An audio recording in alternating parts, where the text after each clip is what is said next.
Welcome back to the Power of the W.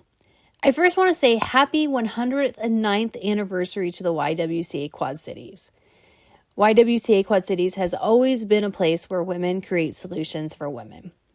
We're unique in the fact that the YW was founded by women for women at a time when they couldn't get support, resources, or safety anywhere else.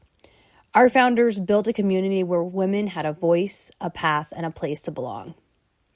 Unfortunately, many of the issues they were fighting in the early 1900s, economic insecurity, access to childcare, safety, and equity, are still the same challenges women are facing today.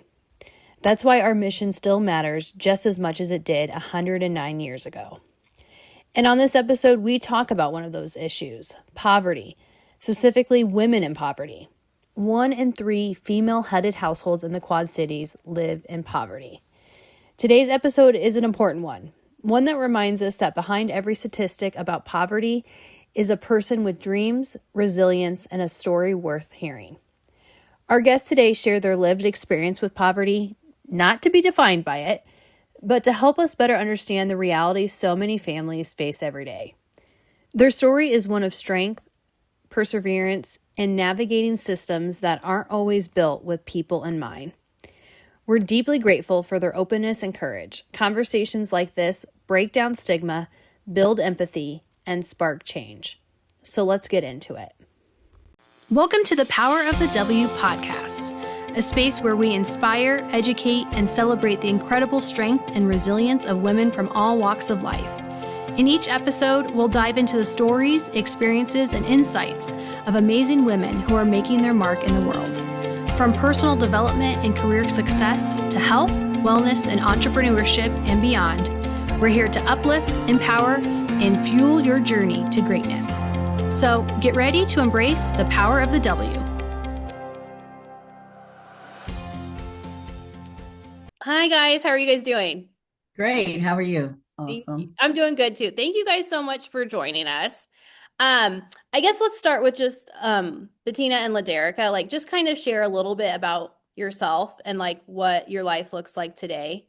And just so people know, you guys are stepmother and stepdaughter, correct? Correct. Awesome. That's awesome. And I know Bettina dragged you on this, so we really appreciate it. Thank you. Thank you. Yes, I That's did. okay. She talks about me dragging her out of her comfort zone quite often. And when she gets a chance to tell her story, I think I get credit for doing something that she actually did on her own with a little nudge. But my name's Bettina McWilliams. I am married and a mother of many. I gave birth to 4, but a mother of many. I'm currently an instructional coach for the Rock Island Milan School District. And I'm excited about all the years I've spent there. All of my children have attended Rock Island schools. Most of them graduated from Rock Island schools, and I'm just Rock Island Milan schools. And I'm just excited to be here with you, Jenna. Thank you. I'm LaDericka Baker. I'm the mother of 3 and a grandmother of 4. Oh Right. Yes. I work for Constellation Energy. I've been there 10 years. I'm in my 2nd position there now as a general clerk for the maintenance department. Yeah, awesome. And like, I think I'm really glad that you guys are on because I think both of your stories are really inspiring, and I hope people who are struggling with whatever it may be will be inspired by your guys' stories too. Obviously, like things are going great for you guys. You guys are both doing really well, but your road to where you're at now hasn't always been easy. You guys have both experienced living in poverty. I guess so, like my first question is, what do you think about your experiences with poverty? Like what moments stand out to you as to shaping who you are today?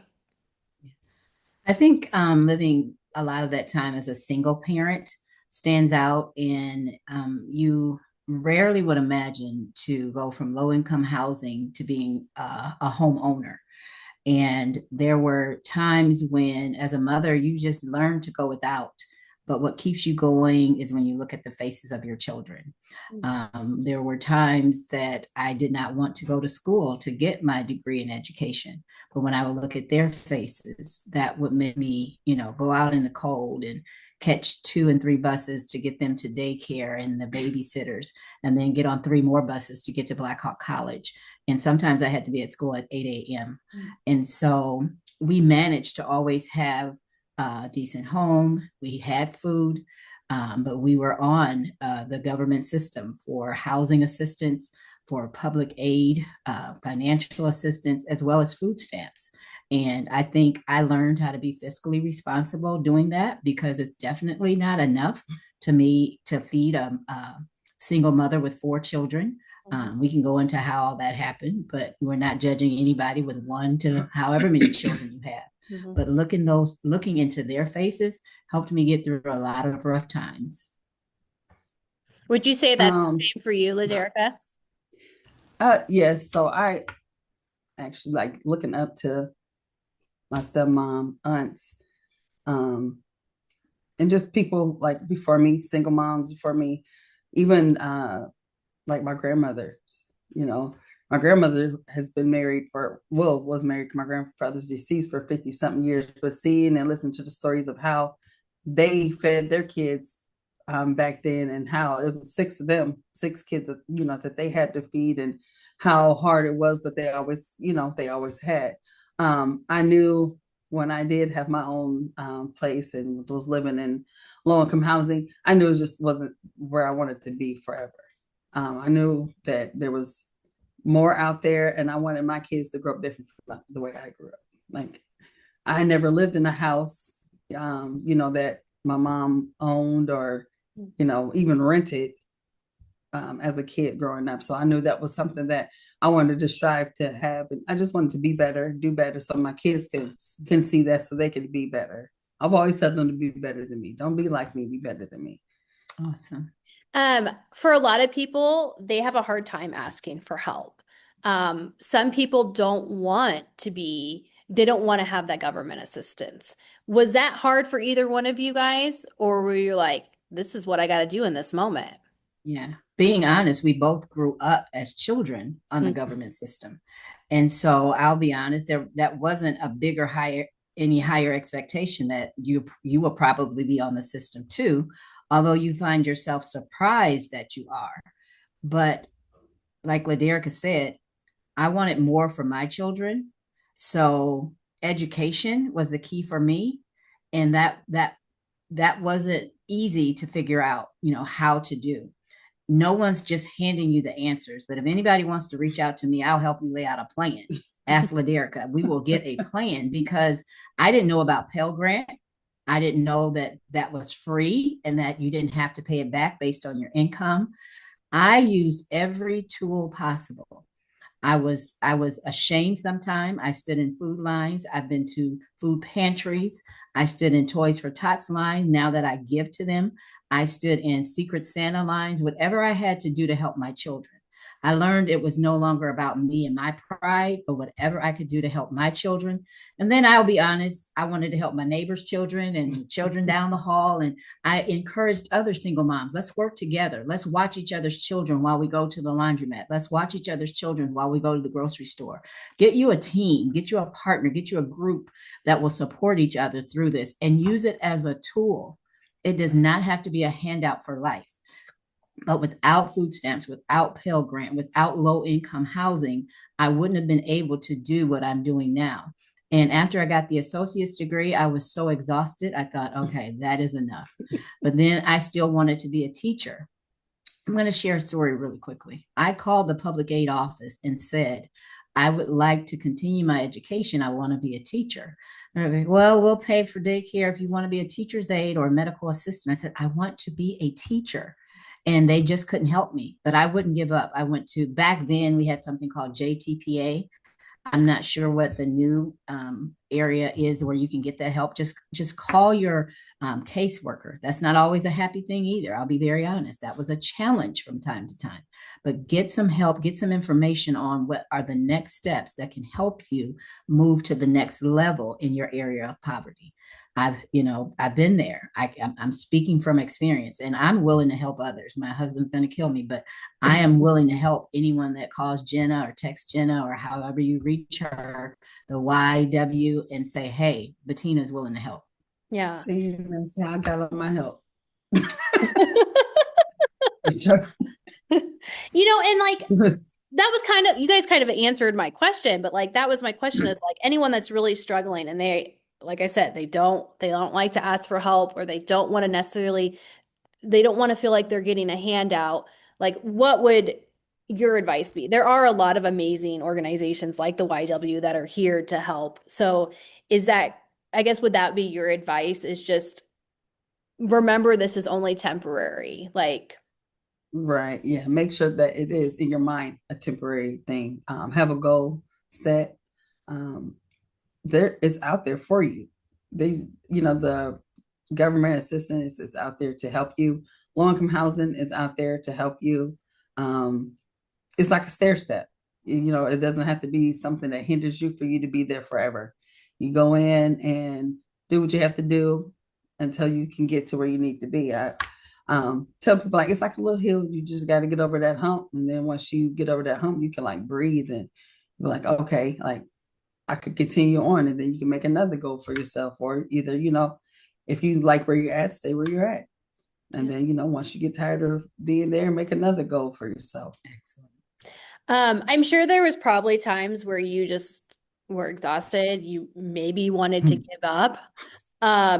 What strengths or skills did you discover in yourself during that time?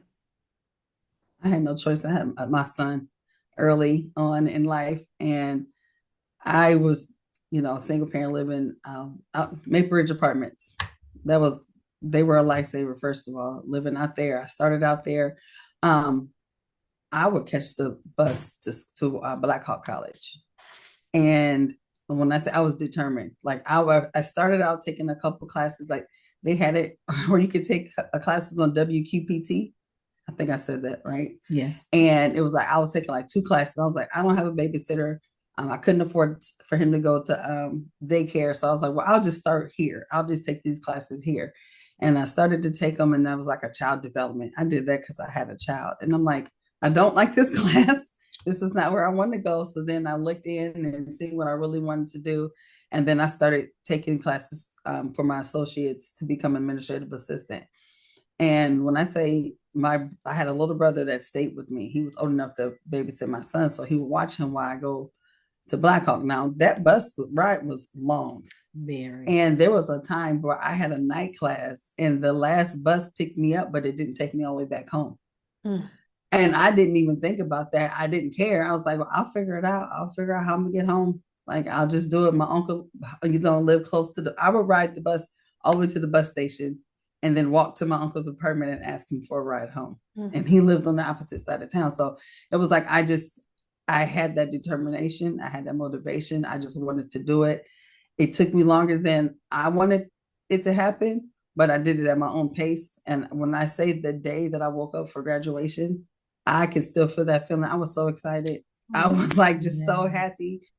My son was like 5 years old at the time, and he didn't know what was going on. Like, but I was just like excited, like everything in there, like wear comfortable shoes. I'm like, I'm about to be cute in my little heels. Like, I was just so happy. You're like, so you don't know what it excited, took like, to get here. Like, yeah, I am embracing and enjoying this moment to the fullest. Like, yes, yeah, them bus rides and like going to work. I worked 2 jobs at one point and was going to school at night. Like, I was determined, like, this has to get done. Like, I can't stop. I at least have to finish at least this. Yeah. So yeah, he was my motivation through all that. I had to do it. Like, I had him, and I wanted him to see that it could be done regardless of me having him. Awesome. Yeah. What do you wish people understood about what poverty actually feels like day to day? It can be depressing.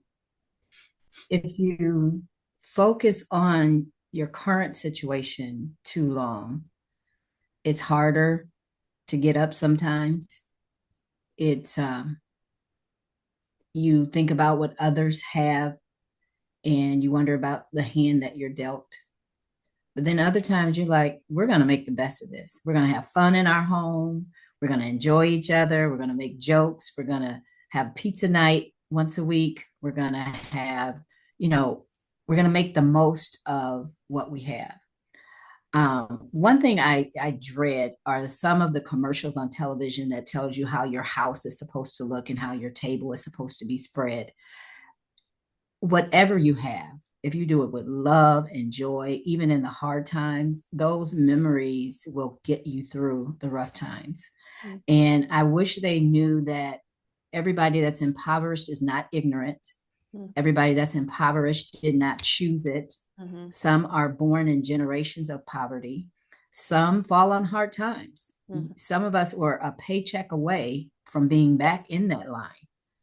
But I don't want to make it seem like we got it all together, and just be determined and just be, whenever you have a moment to just muster up enough strength, do at least one thing you're not comfortable doing. Ask somebody a question that's hard to ask. You'd be surprised at the number of people that want to help you.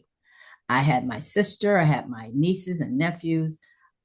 Everyone that saw me trying to go to school with 4 kids, they would offer to babysit. They would offer rides. They would do things because I'm trying to better myself.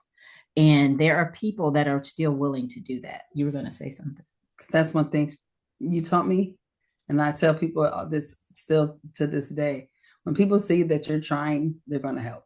Yes. Like when they see that you're trying, like you're you're trying to make something of yourself, trying to do better. You got to go, you're trying to reach it. You're just, you're struggling a little bit. Maybe you don't have enough, gas money to make it through the week or whatever. But when people see that you're trying, they're willing to help. And I've carried that forever. I try to do that with my kids, friends, family. I see that they're trying. They're not just looking for a handout, and they don't feel like anyone owes them anything. They're really out here trying. It's just not working for them at the moment. Like, I'm always willing to help. Yes, she is. So me personally, I just feel like the system is set up for women to fail. They make everything difficult for us.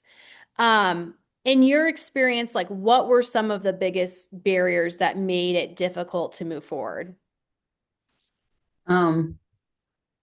One thing for me, when I had my daughter, my son was 7 years old when she was born. I take time off of work, and while I was off of work, they gave me food stamps while I was when I had my 2 children. And then I'm like, okay, cool. I guess like this is this will help me. I have another child. I pay before and after school for the before and after school program, and my daughter's in daycare. Like, okay, like, this will help. I don't have to pay so much money out of pocket for us to eat. And as soon as I went back to work, they cut it off. Mm-hmm. And I didn't understand it because I'm like, I don't make that much money. Like, at the time, I was living in a regular apartment. I was paying regular rent. I got out of living in low income or income based homes. And so I called to talk to my caseworker. I was like, hey, like, what's going on? Like, why did my food stamps get cut off? Mind you, it wasn't even $100. Okay. Wow. And she's like, hold on. So she comes back and she was like, oh, well, one of the months you get paid twice 3 times in a month, because some months are longer, you get paid every 2 weeks. And she was like, so that took you over. I said, huh? I was like, wow. I was like, okay. I was upset because it's like, well, dang, like I thought I'd at least get a little help, but I mean, I just had to figure it out and do what I had to do. Larger meals, that you make the meals that'll last like 2 and 3 days. Yeah. And whatnot. So that right there was like a struggle for me. And it also gave me motivation to want another job to make more money. Because I'm like, mm-hmm. This job I thought paid good, but now I have another child to feed and make sure, we're comfortable.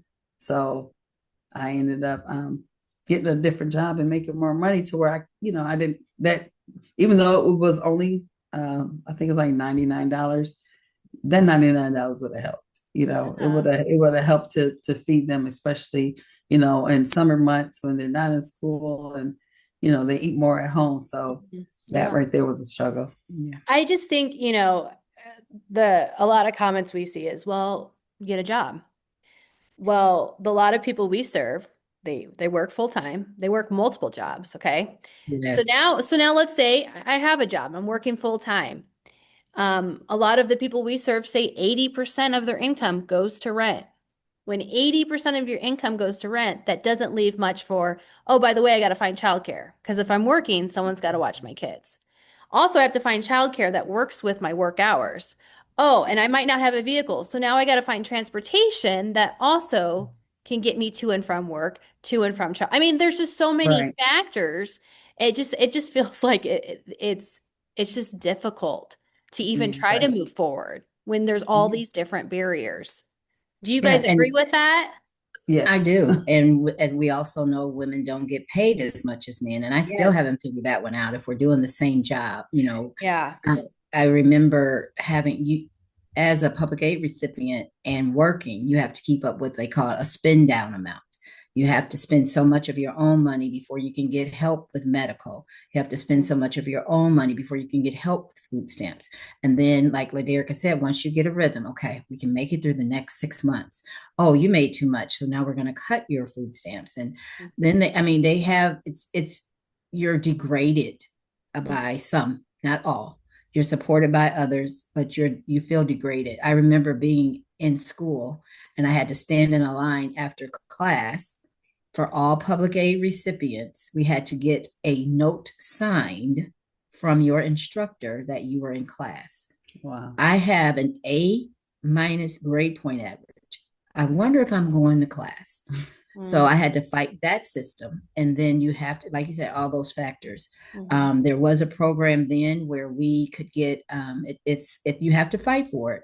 My kids went to Rainbow Skip Along too. I have to give them a plug. Without them, so many mothers would have continued to struggle.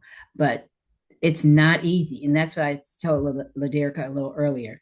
We don't make it seem like, oh, we did it. It's fine. Anybody can do it. It's too tough. It should not be this hard. If you qualify for the services, grant the services so we can get a leg up. And then I remember LaDericka's aunt graduating, and she came to me just like what you said. She's like, now I don't qualify for any assistance, but I don't make enough to pay my bills. So you're in that catch-22, and that's when people give up. But that's when we're telling you, dig deeper. Call on a sister friend, call on a relative. And some people don't have that village, and that makes it harder for them. So I hope with what the Y is offering and the stories that you're getting, Jenna, that someone connects to someone that makes them feel comfortable enough to reach out, because it is hard. We're not pretending. It is very, very hard. And I get why some people can't even stand up to try. It's hard. At our empowerment center, so for those who don't know, our empowerment center, we have a food pantry, a clothing closet. We have free laundry, free showers, but we also offer financial literacy classes. We try to make it a one-stop shop for people to come because we don't want them to have to go to so many other places. We don't, Wonderful. and Yes. we also do it's called Lyft Concierge. So if you don't have a transportation, we will order a Lyft for you to come here. Awesome. Yeah, and I will we like spread to the word. You're in trouble now, Jenna. yeah, and it's for anyone. It doesn't matter if you live in Iowa, Illinois, it doesn't matter what your income is. We don't ask Awesome. questions. And we don't, we like to call it a hand up, Hand up. Yes. yeah. And we were having this conversation before this, but 1 in 3 female-headed households in the Quad Cities live in poverty. That's higher than the national average. Does that surprise you guys, or does it kind of make sense because we were talking about how systems are not great for us women? I'll let you go because I think it surprises me because we're so small. Like this is like the United States is so big, and for us to be up that high, that's insane. That is insane. That means people aren't either they're not using the resources, or The need is so great. Mhm. It's not enough. That Yeah. is It's not enough. scary. People don't even know where we're located. And how can we have this stat? Yeah. Yeah, and that to me, I think that's like the most heartbreaking thing is like that there are so many people struggling. And to me, that statistic is more than just a number. That to me is a woman who's having to choose between rent or food, buying diapers or paying their water bill. Like, and it should not be like that. Like that's not okay that we have people making those tough decisions. I Or am just having a devastated. job. Yeah, I'm devastated. I know some people just won't even work because they can't afford to. Can't So Yeah. they'll afford to. rather just go ahead and get the government assistance, get the food stamps and stay home and, just be at home, while their kids go to school because Mhm. they can't afford for them, to go to daycare or before an after school program. Or they'll have an after school program and it fills up so fast they only have a limited amount of space as well. So And I want to know, how do we reach that one? I want to know. I was a part of a program that each one reach one. How do we reach our sisters? How do we reach them and Yeah. let them know we're here for them? Yeah. Because, like you said, it's not just a stat. It's a Mm-hmm. person behind that stat. It's a child's face behind that stat. It's a child's belly Mm-hmm. behind that stat. It's a mother fighting daily. That's disheartening. That's Yeah. heartbreaking. Yeah. yeah, What types of support actually made a difference for you guys? family, Mm. having my family support. I tell everybody I have 3 families She does. and I I utilize everyone. I appreciate my stepmom. I appreciate my dad, my grandma, my cousins, my best friends. Like I appreciate my support. Like family is everything, and they have shown up and showed out. Like when they say it takes a village, it really does. Mm. And I know some people don't have a village, but I pray that they can find it somewhere somehow to get Right. some kind of help. If it's through like a church, some kind of community organization, just I know there's different things out there, but my family has been my biggest support for sure. I'm highly blessed Yes. to have the families that I have for Yes. sure. I say my associate's degree is a family degree. I did not earn that by myself. There is no way. But like LaDericka said, you have to have a village, and that's not easy for everyone. And programs like the Pell Grants and scholarships and community programs, volunteering. That was hard for me to understand. It's like I barely have enough time to work, go to school, and feed my children, and you want me to volunteer. That volunteering can lead to financial supports and scholarships, and you're helping each other just because of your heart. But people reward that. But that support piece, and like LaDericka reminded me though, what do you do when you don't have that support? Yeah. How do you reach up to Yeah. get that support? Because not one of us can say we did this all on our own. Right. And well, Bettina, so you work for a school district. Um, my other thing is like the schools are very well connected to community resources. Um, Yes. reach out to your child's teacher or someone that you trust Yes. in your school community because For sure. they're probably going to be able to connect you to someone. Yes.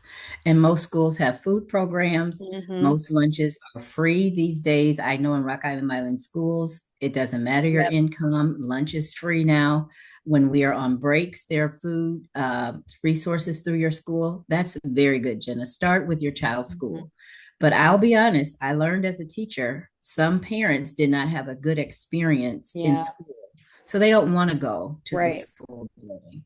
But when you get that note home about a food bag for the weekend or a food bag over the break, send a note back if you're not comfortable going back. Put a note in the child's backpack. Call the secretary. Leave a message for someone to bring those things to you. Whatever it takes to get you going.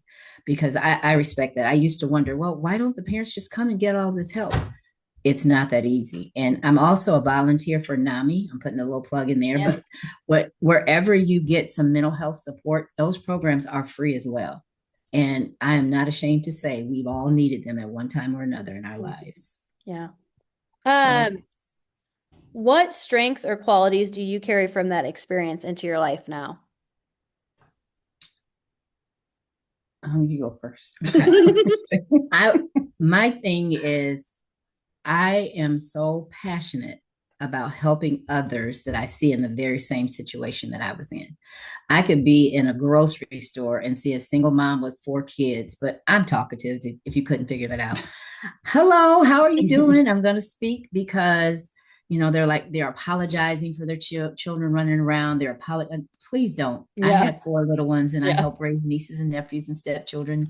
And I just love children, but that's who I am. But I want people to feel like it's okay that you are where you are.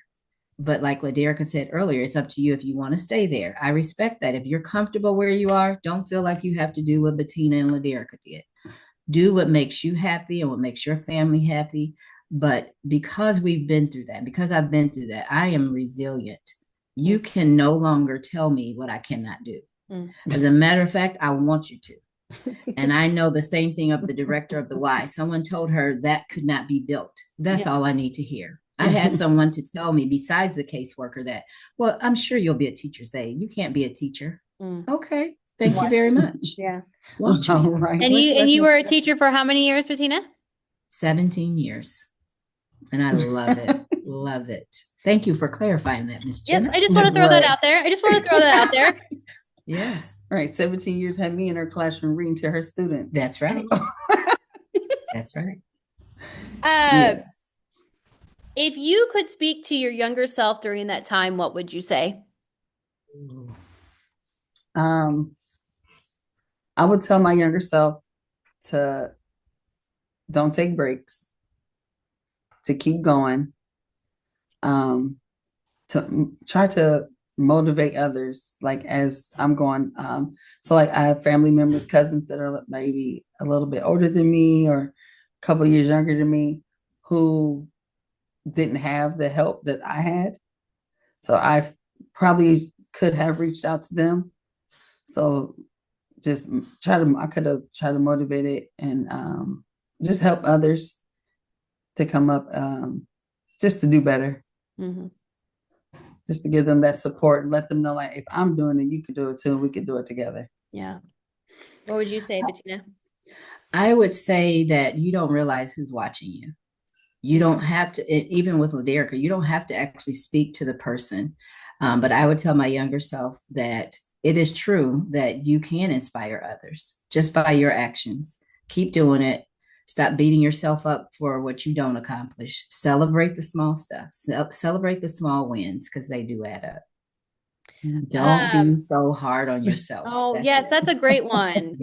Because I feel like as women and moms in general, we're just hard on ourselves, in general, sure. Yeah, that's a good one. What would you want community members or policymakers to hear directly from someone who's lived it? Like what would you say to them?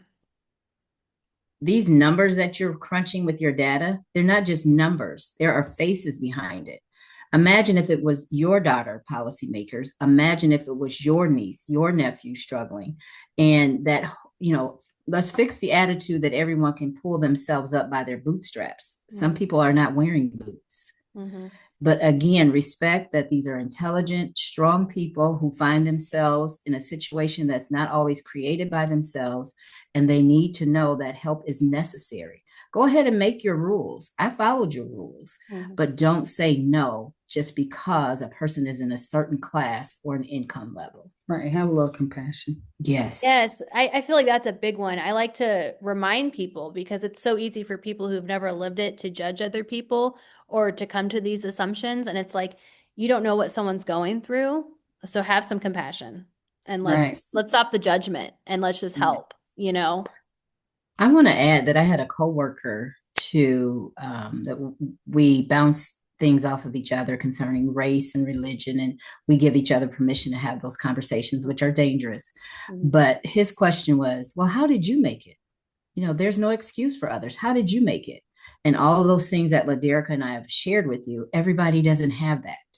Everybody doesn't have even the will to do it. So we, like what Derek said, we have to have some compassion. It's much easier said than done. very much. Yeah.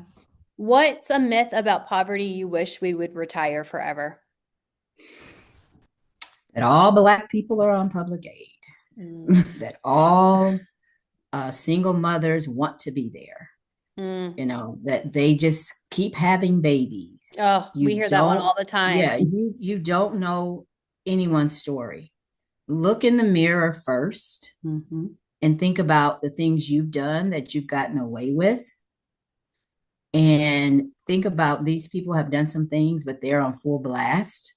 And I'm not just pro-Black. I'm talking about every woman, though. But that's one of the myths. You asked about a myth. Yeah. But that women want to be misused. Women accept abuse. Women need to stay in their place. We need to be respected. No matter what our race, socioeconomic status, background, what country we come from, what area of town we live in. Respect our minds and be compassionate. LaDericka has influenced me tonight. Be compassionate. They have a heart. We have hearts. We're human. We're not just a number. You would not exist if it wasn't for us. Hello. Thank you. Yeah, you got me started. You got me started. Yes. Thank you. I guess what gives you guys hope right now?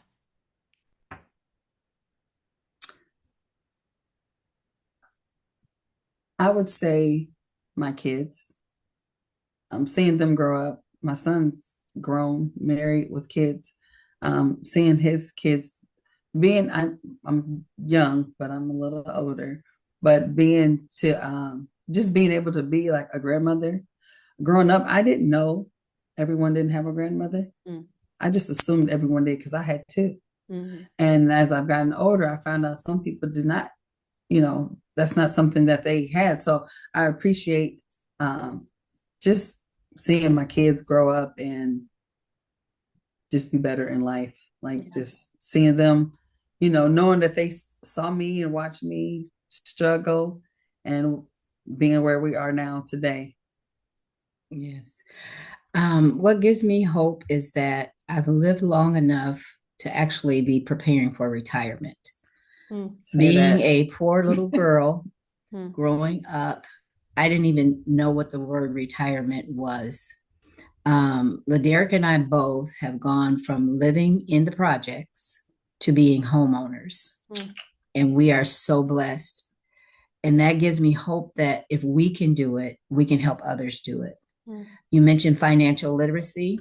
I had an amazing financial analyst who came to see me when I first became a teacher. And he asked for my free money. I don't have any free money. And he said, what do you do for fun? And I mentioned this earlier. Once a week, my kids and I have pizza so we can watch Thursday night television, The Cosby Show.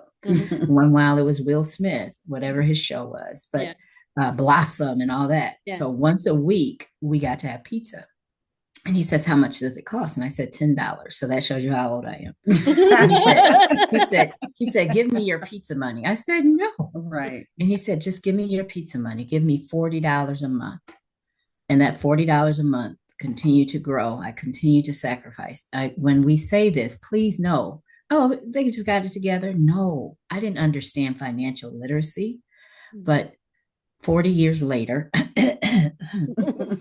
I'm able to plan for retirement.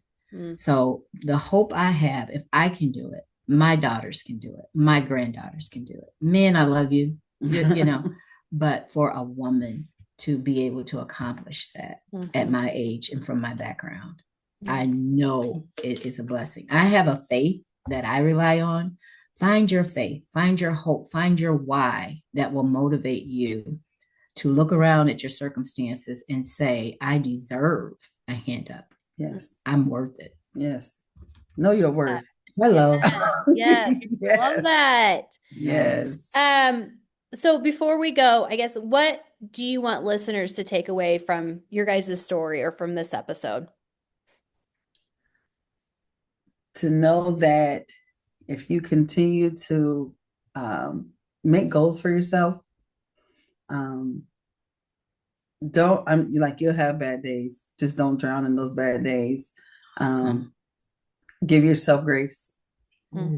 and know that there is a light at the end of the tunnel. Like, you have to make it over that hump. Sometimes that hill is a little long, it's a little steep, but once you make it over, you can breathe, and you'll look around and be like, man, I did all of this and I accomplished it, and you will feel just so good, no matter how long it takes you. Sometimes it takes a year. It took me 5 years to get a 2-year degree. Okay. And I appreciate every 5 years that it took me to get to that degree. So that's what I would say. Yeah. I think she did it great. Giving yourself grace and believing you can. Those are not just cliches. For some of you may have heard Barack Obama say, yes, you can. Yes, we can. Before that, Cesar Chavez said it in another language. I can't say it now, but yes, we can. It starts with a little still voice. Find your voice. Find your still voice. And reach out to us. Reach out to Jenna and the programs. If you take nothing else, we're not rich. Don't think we got it. No.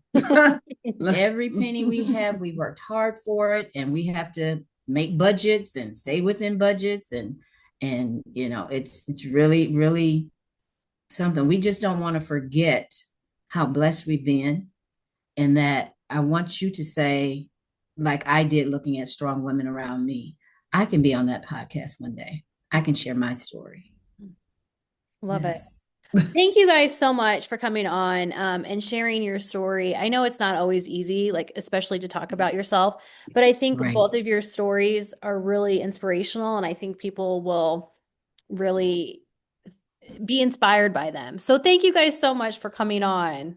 Thank you for having us. Thanks for listening to the Power of the W podcast. If you like what you heard, don't forget to hit subscribe, leave a review, and share this episode with a friend. For more updates, follow us on social media or visit our website at www.ywcaqc.org. We'll catch you next time right here on the Power of the W.